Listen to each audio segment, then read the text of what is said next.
To be continued. 3 little words that hold the secret to the next great story. 3 words that will thrill you, confound you, give life to new possibilities. Every variation of To Be Continued is a promise. A promise of adventure. A promise of excitement. A promise of unseen wonders and unexplored worlds. A promise that every issue you read makes you a part of a never-ending journey. And behind every page there will be an unopened door waiting for you. This story to be continued at your local comic book shop today. Visit comicshoplocator.com today.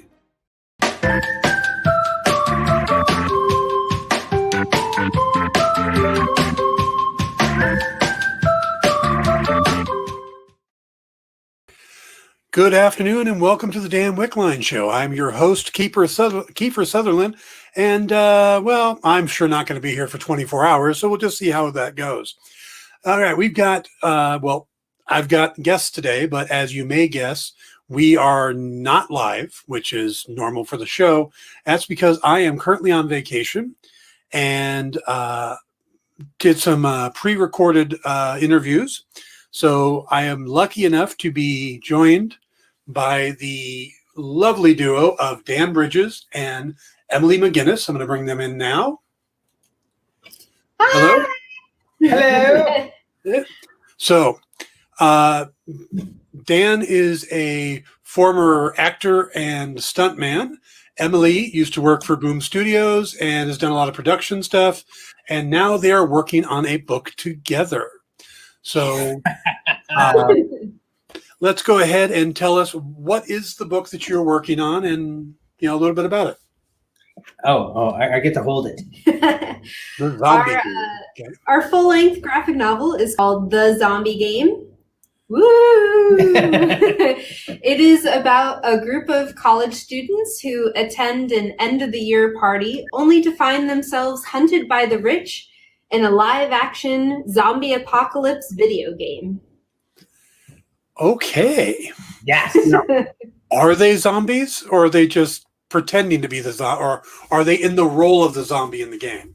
No. So they have gone there under the pretext that it's like a party and they all dress up and stuff. But they actually get turned. Some of the students get turned into what we would consider zombies in different ways. That sounds like a horrible party. Yes. Exactly. Well, unless you're paying to play it. And then it's really awesome. It's kind of like an escape room, but, you know, for super rich people to actually kill some zombies. Okay, I can think of some super rich people I could probably see doing that. Yes. Yeah, you can. If you think about it, you know, you're like, people do this, but, you know, I think anybody who posts a picture of themselves in Africa holding a gun in front of a dead animal, probably one of those people. Yeah, exactly. So now you're kicked up a little bit of a notch. You're able to play this game under like certain circumstances, and the rules are you can do whatever you want as long as you survive the game. And so there's different levels. You know, each one is a classic zombie script set. And each time you go to a different level, the zombies actually get to change. And that's one of the things that I really was excited about, because a lot of times after you figure out what kind of zombies they are, you kind of understand what you need to do to beat them. So in this, you actually have to every level is a little different, and they get progressively harder, like as in a video game. Okay. So where did this idea come from? My sick, twisted mind. Well, we're big fans of the horror genre, but as everyone knows, it's super hard to do something new, and super hard to do something new with zombies. Right. So I read a book called The Girl with All the Gifts, and the book I loved. I did not like the movie, but the book was like made me start thinking differently. Mm-hmm. And then there was this, you know, in Florida, there was the Flocka thing, or the bath salts, where people were eating people's Right. faces and stuff like that. So it kind of was like, oh, people can be made into these creatures with drugs instead of like a comet or some sort of plague. It could be localized, and once it was localized, then I could do. I would go, why would somebody do this? Why would somebody make zombies? And then I was like, well, to kill them, of course, because that would make the most sense. And then it was like, who would do this? And it was like really horrible, rich people that could pay for anything and have absolutely no, idea of, just using people as fodder, right? They can just, it doesn't matter. And then, because there was the whole Bernie thing and all that kind of stuff was going on. It was just like, the super uber rich that can do whatever they want to people. And then it was just like, all right, who would, last in this game? And then I came up with the people that are immune to the drug who actually end up having to play this horrible game with the gamers and the zombies without ever wanting to do it and just showed up to a party. And I think it came a lot from our personal experience as well. Like our main characters that are kind of the survivors that are playing the game are people that we know. Like our main character is a veteran, like Dan is a veteran as well. And a lot of our characters are kind of like outcasts of society that are used in different ways. And so it drew a lot from like our personal experience, bits and pieces of our main characters. Like we know those people. Yeah. And also I wanted to put some people in a horror movie that generally aren't. There's these little videos of like, what would a veteran do in like a horror movie? And it's like, they're just shooting the guy from like 200 yards. And it's, that kind of thing where it's, a veteran gets to, or, because they understand that the society is this thin veil that can be removed at any time, that once the veil is removed, they don't have to worry, think, or contemplate that has gone away. They can react. And then the other people can be confused or shocked by it. Being in the service, it's like, the idea that people go to a bar and they don't necessarily always get into a fight. It's like the idea that people can hit other people. Most of the time, we don't do that in our daily lives. We don't think about that kind of thing.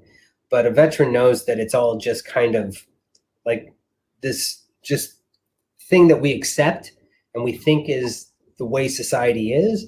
And then once someone gives people permission or just you can get away with something, they will do horrible things really easily. Yeah. And that's the thing that, and so once that veil goes, then the veteran doesn't need to think about it or worry about it. He just reacts, and then everybody else can like kind of catch up, and then there can be the over this past year and a half, we've seen how fragile it is, how fragile society really is, in that like people think we have it all under control. In our story, our characters think that they're going to a normal end of the year, end of college party, and that reality is ripped away.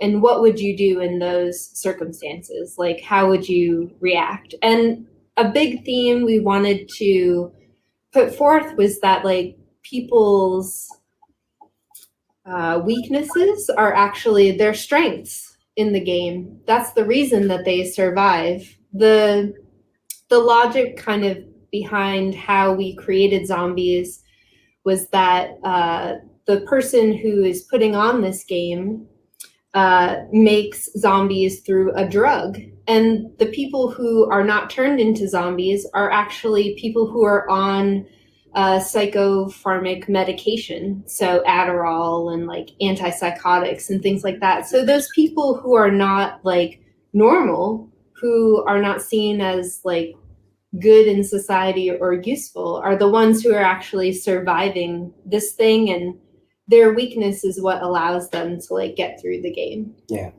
Oh, interesting. Yeah, it's I mean, you're like zombies, and it's just like people are like, but it's there's plenty of heads exploding. Yeah, don't worry about that. But it's it was very difficult for me to come into this genre at all without coming with something unique and something to say, because everybody, it's like a zombie movie. It's like, oh yeah, it's fun, it's like, and hey, I love Train to Busan, and I love a lot of zombie movies. But if I was going to write something, I wanted to kind of bring something a little unique and my perspective and what I think of society. Because I think the best horror and sci-fi always come from, an investigation of who we are and the taking that and just kind of flipping it over. And so I really wanted to bring that aspect and some of my own thoughts and ideas into it. And I really hope it comes across. It was very fun to write, and it's really been an incredible experience to see it in print. Yeah, it's absolutely beautiful. Yeah, we managed to find a really kick-ass artist who has a very painterly style to bring Dan's script to life. It was not the artist we thought we would have for this project, but he did such an amazing job, and it's finally finished. It's all done. 134 pages. It's a book in our hands, all finished. Yeah, it was. We got these when he sent his stuff. We were going to do black and white. Classic, more like Walking Dead. That kind of thing, and then he sent us this atmospheric green haunted house, and it was. We just kind of looked at each other and was like, "Is this as good as I think it is? Because it's really beautiful. Yeah. Can he do zombies? Because I don't know if he can, but this is really cool." Yeah. And we just kind of went with it and just kind of, it was one of those times where you kind of have to, as the creator and the writer, you kind of have to kind of nudge them in different ways and stuff like that. But coming up with some of the perspectives and some of the page layouts, it's like sometimes you just let them run, man. This guy is an artist, and he is an artist, and it's like his name's Pablo Ayala. You should look him up on Instagram. Ayala is his last name. Ayala. All right. Now, by the way, I assume this is where folks should go to check out the book, to latchkeystudios.bigcartel.com?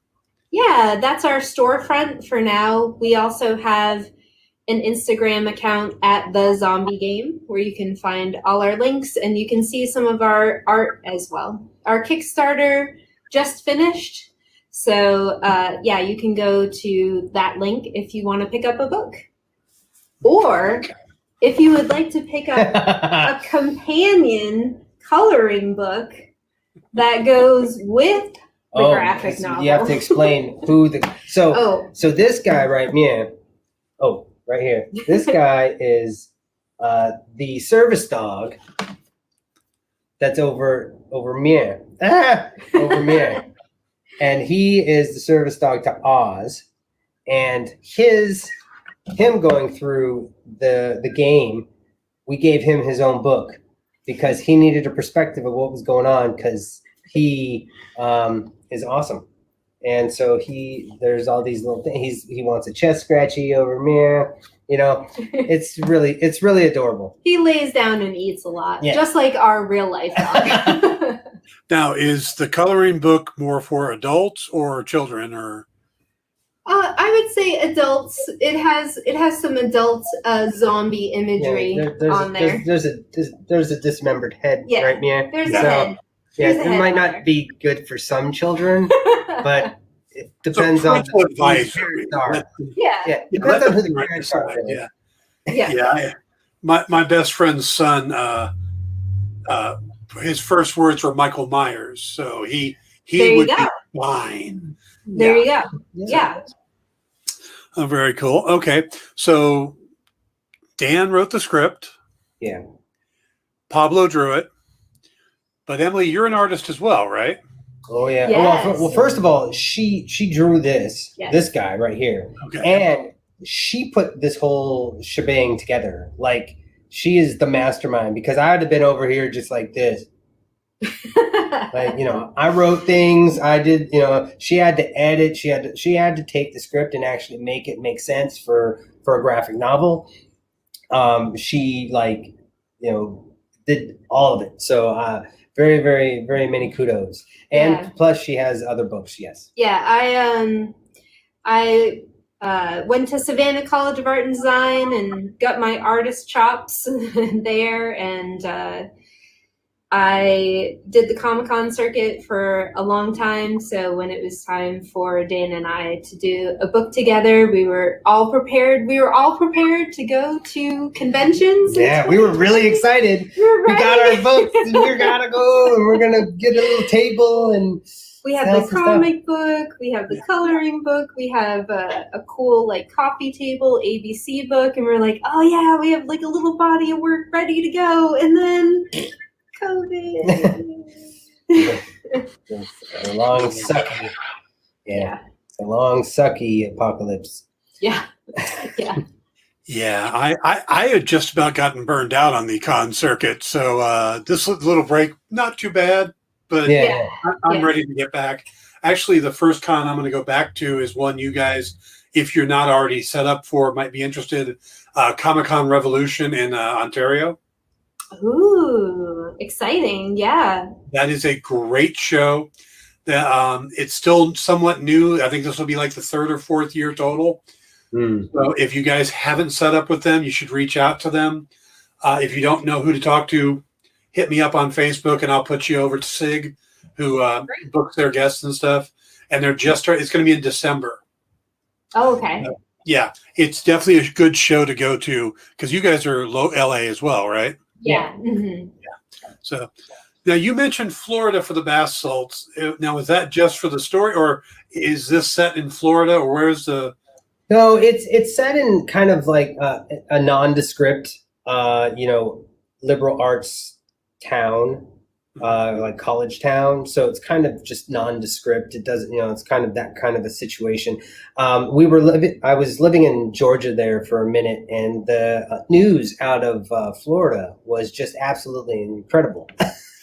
I feel like you could put any story in Florida right now, and it's completely believable. Florida, they had this thing. I think it was on the Dr. Drew, I think that show, but it was like, is this Florida or Germany? And they would do these weird stories of like, where is this from? And people are like, it's got to be Florida. It's like, it's got to be Germany. So it's like, yeah, Germany, Florida is our Germany. Yeah. Yeah, Florida. I mean, of course, we feel, it's everything with the collapsed building right now is horrible. But at the same time, there's constantly Florida Man. And you get all these horrible stories about, guys trying to bring a gator into a restaurant, or, all these ridiculous stories. So I really do think you could use Florida as a setting for anything and not have to explain much. No, it's true. Florida. Yeah. It's like using rich people as bad guys. Perfectly fine. Yeah. It's like we do that nowadays. Exactly. It's like, this is the socially accepted bad guy now. It's like, okay. Rich people and Nazis, anytime, you're good. There you go. There you go. Rich Nazis, though, that's the pinnacle. That's Rich right. Nazis in Florida. That's right. Rich Nazis in Florida. Yeah, it's implied that there have actually been other games across the country. Like this has happened in other places. Yeah, this is the current one. Like, so we kind of kept it vague because we wanted people to feel like it could happen in their own hometown. Yeah, it's like one of those things where it's kind of gotten bigger and bigger, and more elaborate. Kind of like there's that element of Saw where it becomes more complicated. Where as opposed to, it's just like, he only had one type of zombie, so it's one type of like one type of party, and that goes like throughout chaos, and then it's like experimentation and getting it more elaborate. And so the idea was that you can go forward in time or you can go back in time. You could follow the same characters, you could not, and kind of do different things with the whole concept. Yeah, we hope this is like the first book in the world. Yeah. We'll see. Okay, so you do have plans. I was going to be my next question. You have plans to grow this universe, or the zombie game universe. Yeah, we hope so. I Yeah. think there's a lot of different stories that you can tell because although the first graphic novel is contained in and of itself, you can read it as like a full story. Mm-hmm. I think the world is interesting enough that, you can tell any kind of story in it. And so we can even collaborate with other artists to help like build different storylines. Yeah. She wrote a podcast, something along those lines, or another graphic novel. You could do like Zombie Island. You could do all kinds of crazy stuff with it. But and that was when I actually came to understand or come with something new. It was just really exciting. So as opposed to the entire world is now everybody's Walking Dead, and that's just what we have, and we have the one type of zombie. It's like we can make any monster we want. Yeah. And so now it's like, why would we do this? And then you just have to answer those questions and go from there. Yeah, since it's a drug, it gives us a lot of flexibility to tell different stories. Yeah. Emily, why didn't you draw the book? Because Pablo was so much better than I was. I think that it was real soul searching, that this story was so awesome that I wanted it to be represented in the best way it could be. And Pablo's art was so amazing that I knew my place. Like I knew what I could contribute well. And I get to do prints and I get to do the coloring book. And that was awesome to help supplement like this super awesome story. But Pablo should be hired by mainstream comics people like immediately, and I am realistic about my skills. So this here is my skills. And you can see that Post-it note. My Post-it note. So this was a note that I gave to Pablo. That's how I draw. So that is why I did not draw this. That's why you're the writer. Yeah. Woo. Yeah. So where did the idea of you guys doing a book together come from? Because is this the first thing you've written, Dan? No. Okay. I've written other things. But he has lived more in the film world. Yeah. I started off as an actor and a stuntman and things like that. And then I got into writing. And we tried to write one script together, only one. Yeah. And we write in complete opposite ways. And we decided if we still wanted to be married, that we do not write together. We don't do that. We don't try to create something like from a ball of like unformed clay together, because that's awful. That's not a good idea. Now she edits me incredibly well, and I edit her incredibly well. We come in later and shape things and help do that. But to start, I am a mutterer. She's over here with her lists. Cards and lists, and she's outlining this stuff, and I'm walking in circles, muttering to myself, like, "What's the story? I don't know, man." And so she would just start yelling at me. I'm like, "I can't outline. I don't have the story." And she's like, "You get the story from the outline." And so we just banged heads, and so we kind of went, nah, it's not worth it for that kind of thing. And so we kind of have to give ourselves really clear, defined roles. It's like, am I editing this? Am I giving you notes? Or what do you want from me from this? And it's really helped clarify, because she had to teach me about like formatting for this. Yeah. Because I didn't understand. I didn't understand the difference between like, a pan shot, because that's how I looked at everything. And she was like, that's 4 freaking panels. And she's like, and I'm like, what are you talking about? Why can't you just show this? And then it's easy. And then we just move on. She's like, that's an entire another page, you idiot. And so she was that person. And we really wanted to make sure that like this story deserved the medium. Yeah. That we weren't just like making a comic to make a comic. That like we could actually do super awesome things with this idea that Dan had as a film script first in the comics medium, because it fit. Like you could she that was all her idea. She was like, this would be an amazing graphic novel. Mm-hmm. And I was like, so she had to take it, edit it, and change it into something, and then make it consistent and coherent for the medium itself. And that was her. That's her brilliance. Because like I'd still be over there, thumb up my nose, going. Well, and then anyone knows who's ever worked with like a client for comics, it's like the hardest thing is always that like you can't have that much dialogue. It's hard to understand. Well, but you also have to explain some like more expositional dialogue than sometimes that I like. And so that was a hard thing too, because I was like, I would never say that. That's not a word. That's not something that and she's like, that's not important. You're showing and telling at the same time. And so she was the force behind that and making it into what it is now, which is, I'm floored. And we're really lucky to also have a lot of friends still within the comics industry who got to take a look at it and like take a pass and like we said, make sure it really deserved to be a comic book as well. Mm-hmm. Yeah, the differences between writing a screenplay and writing a comic script, I don't think a lot of people get it until you try to do both. Right. Yeah, I had no idea. Like I didn't understand. And so it took, I think, until half the book, I was like, just here, she's like, rewrite this. I'm like, man, and so she was like, no, you don't understand. And then finally we started getting some pages and I was like, that doesn't work.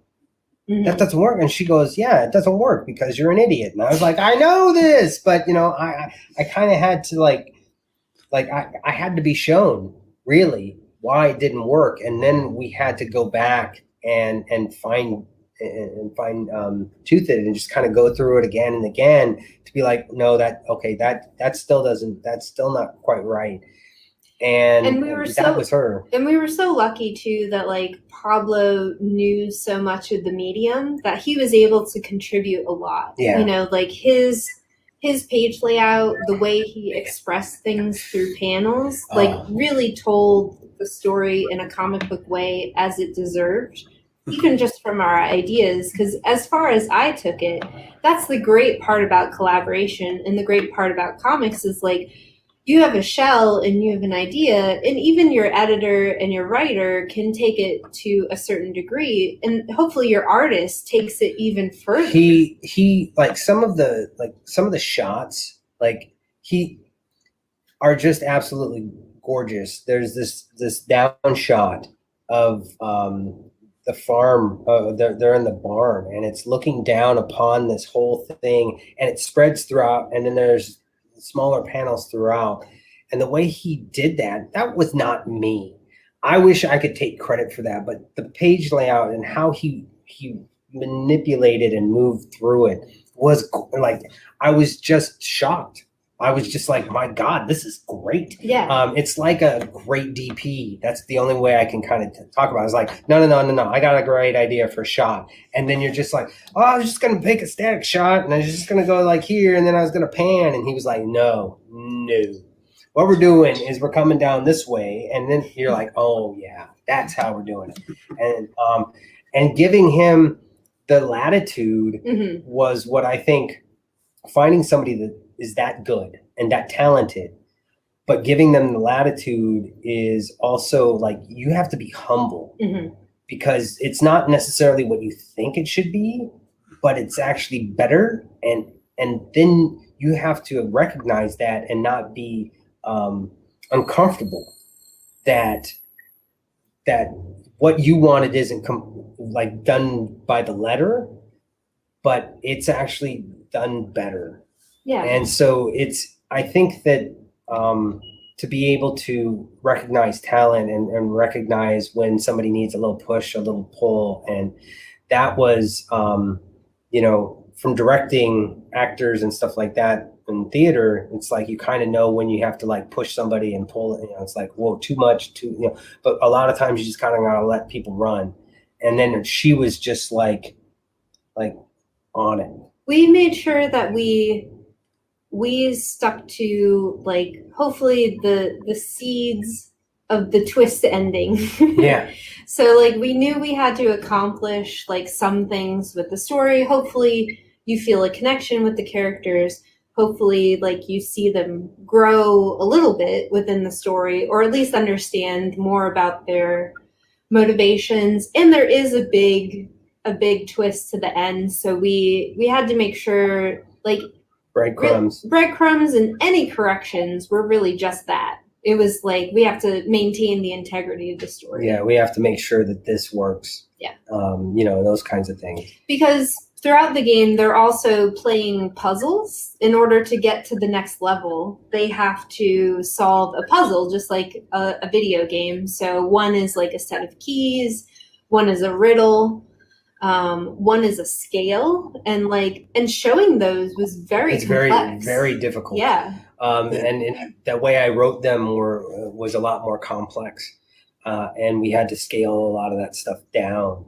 But Pablo hit it. Oh my God! And another there's this entire sequence of blacklight. Oh yeah. And Pablo, it's freaking cool, man. Like it's just awesome. Yeah. The game begins and everything plunges into backlight. It's like and the flip is just Tell me a little bit about the characters themselves. I mean, you said that they're based off of people you know, but who are our main characters in this? Okay, so our lead, because Dan can't write anything other than an ensemble. Yeah, there's a number of them. Get out your pad. Yeah. Oz is like a 30-year-old freshman at this liberal arts college. It's based off of me and some of my friends, and he's really there because a friend of mine, we went to this SAG writing situation, and the writers were like, my buddy was like, why do you always write veterans that are, like with PTSD? And it's like, and that's all it's about. And they were like, well, that's what interests us. And so I realized I had to write veterans that might have PTSD, but that's not the story. Mm-hmm. And so I started with him because he's kind of an amalgamation of people, really good friends of mine, myself, my life.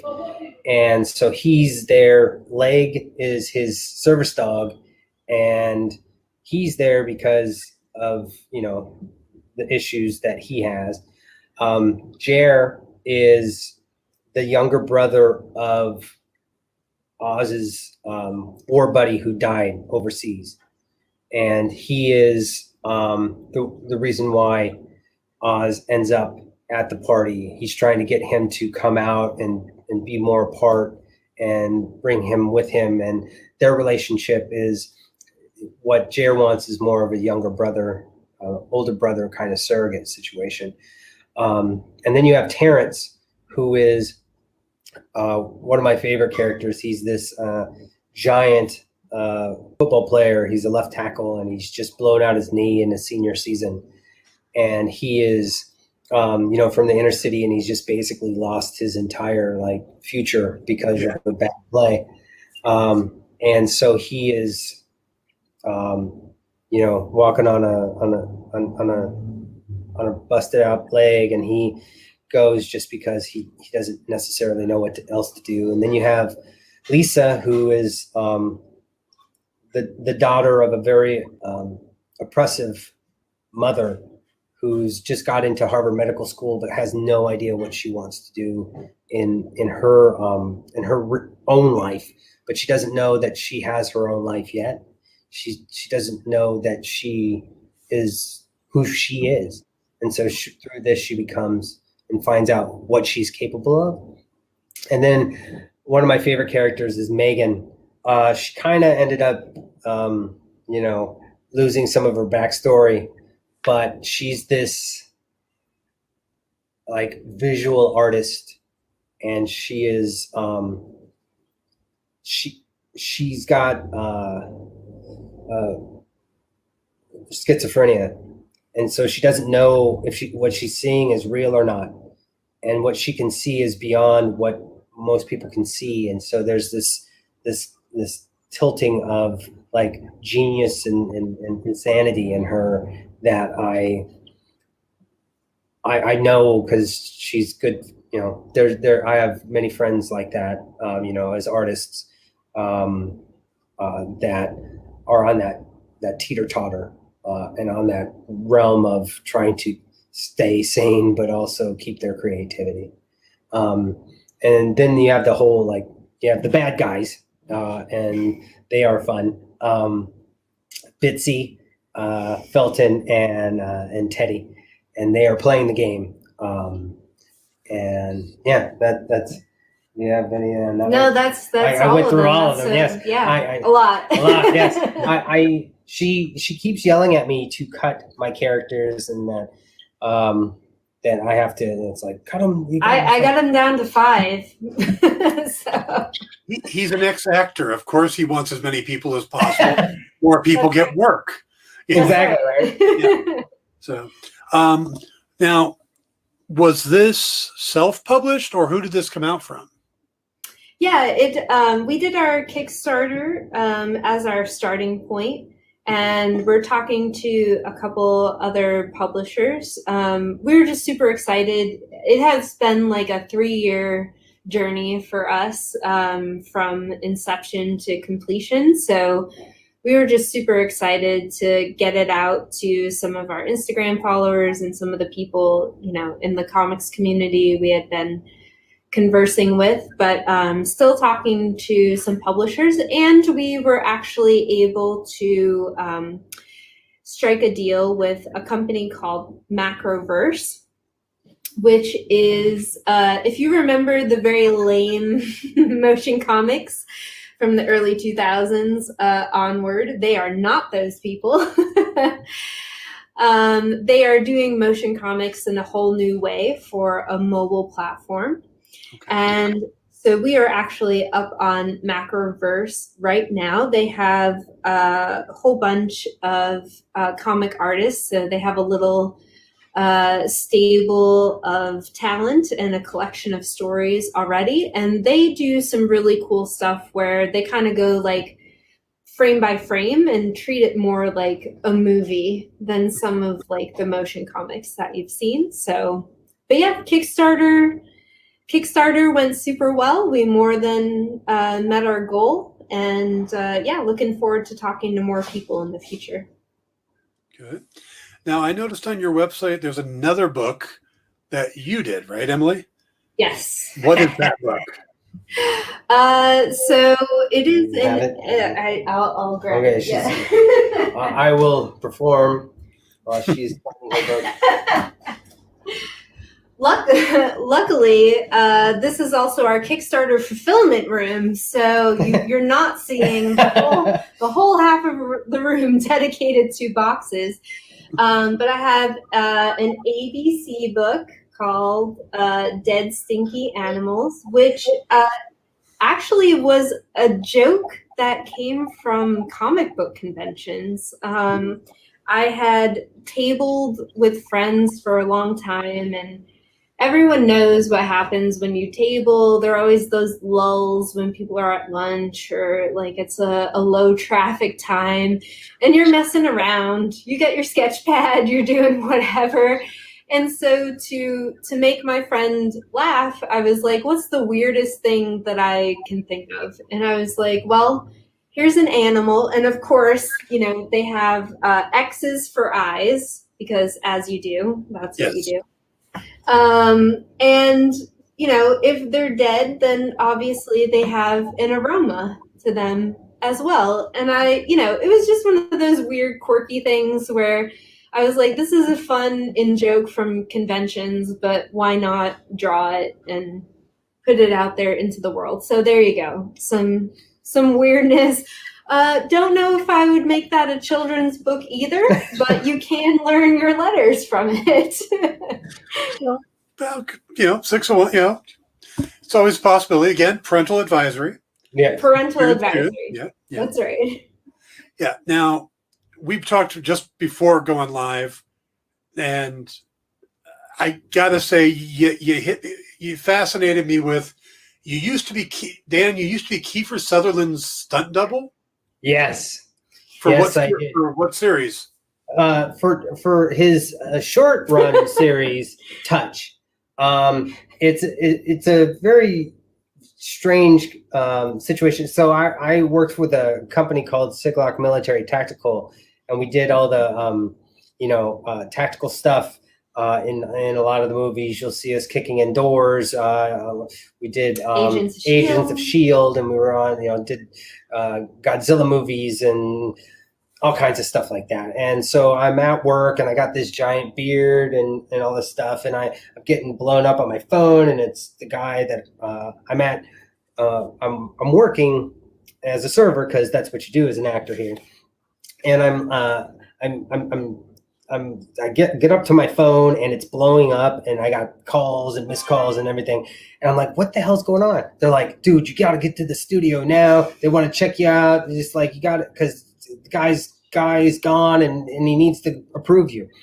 I'm like, I don't know what's going on. So I get into my car, I drive to the set, and there is Kiefer Sutherland, and he's in the scene, and they take me and they start cutting my hair, right? And they're like, because basically my hair is his hair, and that's what it looks like, and that's why I'm there. They're like going to town. They shear me, the whole thing, and they get me out, and then I have to wear lifts because I'm short and he's a little taller than me, not much, but he wears lifts too. So we're in lifts and we're all standing there, and then he comes up, he looks at me, I turn around, he looks at the back of my head, and he goes, "That'll do," and then he's gone. And so I work for a couple seasons on Touch, and I drive, and it was really fun.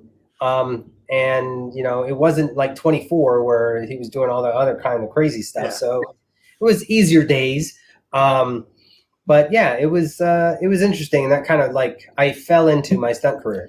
It was so weird that Dan actually made a web series about it called The Fall Dude. I did. It was just, it's called The Fall Dude, and it's at thefalldude.com, just because it was just so odd. And basically I just showed up, and then they're like, all right, you have to do this stunt. And I was like, I'm not prepared. I don't know what I'm doing. And so it was trial by fire. Yeah, or trial the by accidental stuntman. Okay. Yeah. And so then I actually had to learn how to be a stuntman. Because you had the right hair. Right. Yeah. Exactly, right? That's how Hollywood works. Yeah. Oh. Yeah. I played a dead body on a show once, so I get it. I totally get it. That's her dream. That's my life's ambition, to be a dead body on a show. I got a call. Do you guys know an artist named Tone Rodriguez? Yes. Okay. Tone called me up one day and said, and Tone and I used to do conventions together. We would drive Seattle, we'd drive to Dallas, we'd cannonball it there, do the show, cannonball it back. We did shows for a couple of years together like that. Tone calls me up one day and says, "Dan, you can make my dream come true." I went, what is it? What do you need? He goes, "I want to kill you." I went, "Excuse me? More information, please." He goes, "I want to kill you." I went, No, definitely more information, please. What turned out, he and I had gone to a convention in Dallas, drove 24 hours straight to get there, spent the whole weekend doing that, drove straight back. I dropped him off, went back the next day because some of my stuff ended up in his gear from the tables. So I had to go back and pick it up. I'm exhausted. He's exhausted. And we have this very acidic relationship when we are both tired. We will just rip on each other, but not in a way that you want to sit and go, oh, these two. No, you want to watch. We're rather entertaining. Well, it turns out when I went there, this guy, I believe it was, I can't remember the name, Scott Reynolds, I think his name is, but he's one of the writers on Dexter. Oh, yeah. Mm-hmm. And he watched the two of us going back and forth. And the first thing that came to mind is one of these guys is going to kill the other one. And I should put this in the show. So the second episode of Dexter, where they introduce the Dark Defender and Tone actually draws the poster for it. Yeah. They wrote in a comic writer and a comic artist who get into a fight and the artist kills the writer. Oh my God. And when he pitched the idea, they liked it. Next thing you know, they come back to him and they go, well, you said these were based on actual people. Why don't you see if they want to be the characters? So next thing I know, I have a call time on the set of Dexter to get my head done up like it's been bashed in. And I'm a dead body on a comic book shop floor. And that's the entire, yeah. So, and that's all because Tone and I were mean to each other in a sarcastic way. Oh my God. That is how it should always be. And if you have never seen Tone, he is a large, possibly intimidating man. Like you could believe that he could kill somebody for sure. Yeah. Tone and I are both big guys.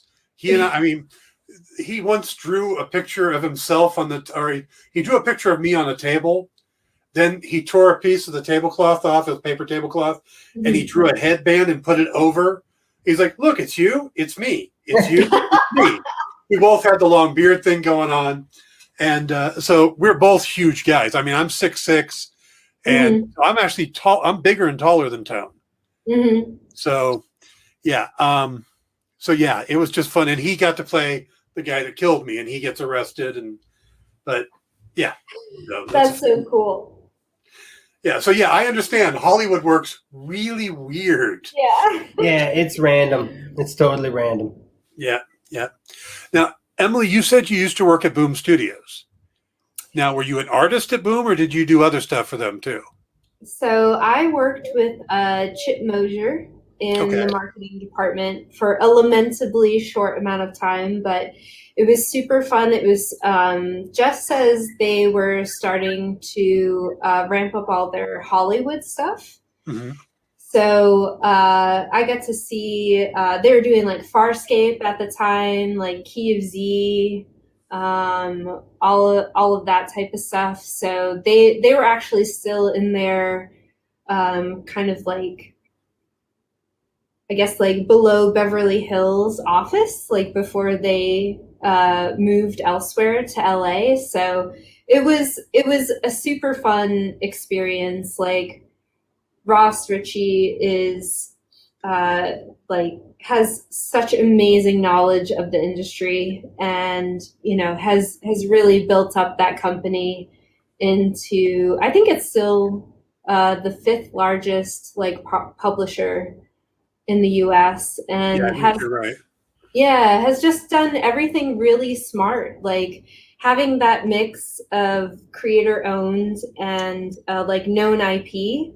Like really let them kept going and like really let them give back to artists, because they had the IP like the Muppets and Farscape and Planet of the Apes like behind them to be able to give back to artists as well. Yeah. Was had Philip Sublick come over there yet when you were there? He came just after I left. Oh, okay. Yeah, Phil and I go way back before he ever got into the business side, because Phil's as an artist as well. Yeah. Yeah, and he and I worked on an old anthology book back like in the early 2000s that he painted the cover, and I did a photo layout for him, so to tell him what to, but Oh, very Yeah, cool. it was so cool when they merged with Archaea and really like picked up that hardcover like premium business as well, because it really covered like the whole spectrum of comic books, you know, like the really high end to like the IP to the really like creator owned type of stuff. So a really well rounded business. Yeah, and I also like the fact that they consistently put out younger reader books too. Mm-hmm. Yeah. Because there really isn't enough of that, because you want to get the younger readers because they're the ones that turn into the long-term readers. Yeah. So I mean, as much as I love zombie books too, we also need to get the younger readers in first, and zombie books aren't probably the place to do that. Right. The coloring book is the key. Yeah, there you go. But they always do a great free comic book day program where they make sure that like they put in I think I'm not sure if their new line is called Boombox. I think it is.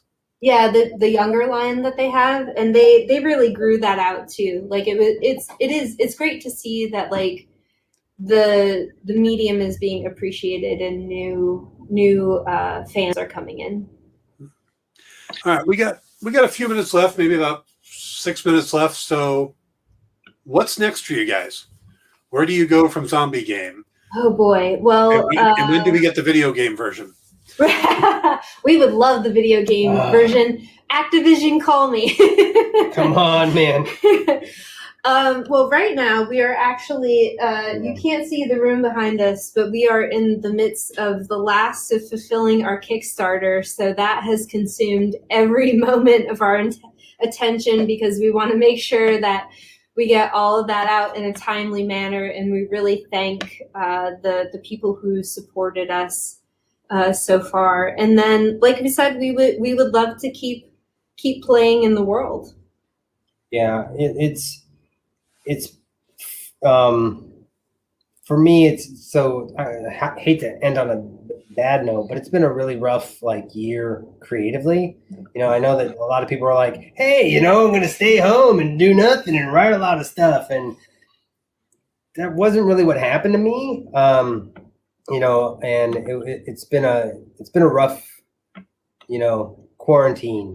So I'm looking forward to, life getting back together and that creative juices flowing again, just from meeting and talking and experiencing again. That was something that I desperately needed. I didn't realize that. And one of my favorite pastimes to do is when I'm not feeling really creative or is, just to go to a museum or something and just kind of do those things to get different kind of stimulus and be around beautiful things and travel or whatever it is. And all of that kind of stuff just kind of stopped.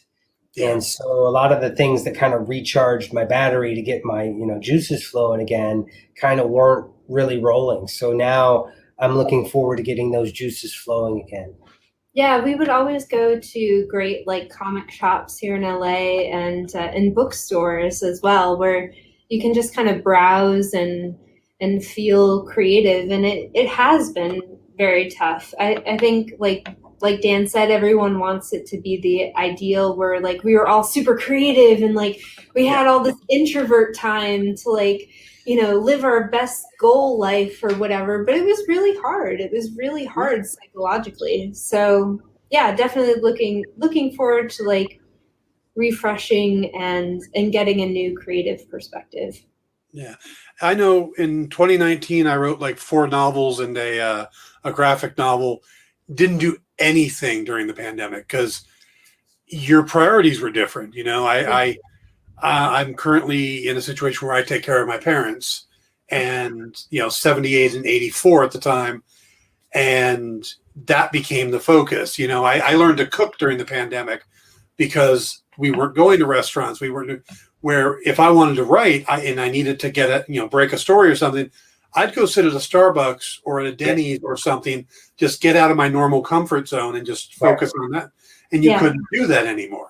Yeah. So yeah, I agree. I don't know if it was not conducive to creativity. And I think that was kind of across the board.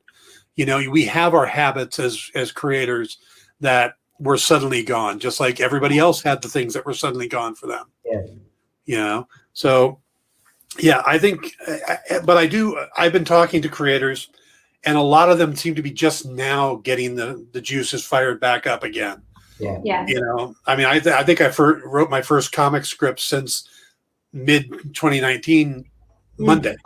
Yeah. You Yeah. know? Yeah. So I do understand how you're feeling on that. All right, let's go ahead and we're going to wrap this up. Again, I want to just put the link up for your website. You guys can get your books here. Yeah. Damn Always Whatever. put it down. Down is the easiest one. Down There you doesn't change. Yeah. Oh, hold And on. then you guys said Yeah. Put that down. you have an Instagram at the Zombie Game. Yes. Yep. We tried to make everything super easy. So hopefully if you Google the zombie game, everything comes up. All right. Well, it is a pleasure meeting both of you. I have heard about you quite a bit, Emily, from Kristen. Thanks. We have a mutual friend who Kristen is happily pointing out, you know, I know someone else in the comic industry too. And it's so funny because that's actually Dan's friend. They went to high school together. Ah, okay. Yeah. Yep. So Known her for I a get very long time. I get all the praise. She didn't mention that, but she actually knows Dan better. I didn't want to admit that. Yeah. I currently have Andy and Jacob in a D&D group I run. So, Oh, so cool. Yep. Yeah. Awesome. Yeah. Awesome. But thank you guys for joining me. It was an absolute pleasure. If you guys have anything else you want to promote, just get a hold of me and get you back on the show. We'll talk some more. But enjoy. Best of luck on the book, and thank you very much. Thank you so much for Dan. having us, man. Thank you. And thank you to everybody watching. Have a great day, and see you tomorrow.